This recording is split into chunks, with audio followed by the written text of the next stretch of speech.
So the first main exercise I want to take you through today is what we call basically Achilles loading. Okay, so again, I'm not very fancy with the names, and ultimately we want to put some load tolerance through the Achilles.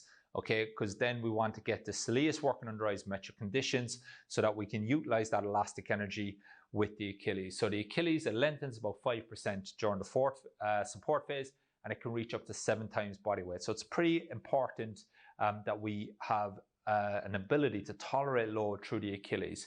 It returns about 35% of the energy lost each stride, and 52% of the energy restored is in the ankle or the foot. So as I said earlier, that's why the 25%, 25%, 25, it's not particularly true, but it gets the point across for understanding.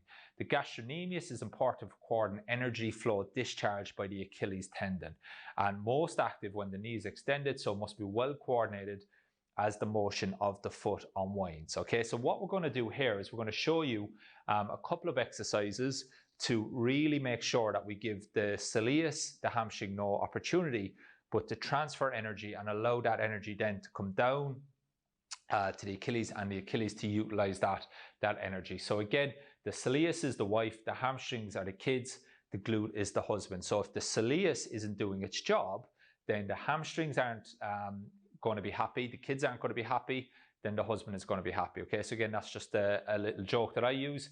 If my wife's not happy and the kids aren't happy, then I'm never going to have an easy or a happy life. So we really want that soleus to tolerate load well. So when we look at the movements, we can see in particular that the gastro, it's going to depend a lot on that ability of that knee to contract. So as that foot hits the floor, we can see the midfoot intent is there. We got a good knee co-contraction, and then we're going to utilize that elastic energy as we push off. Okay, you see it better on this rep here. So midfoot, Achilles loads, and then we explode. Okay, so again, it's going to be a pretty important one for Achilles loading.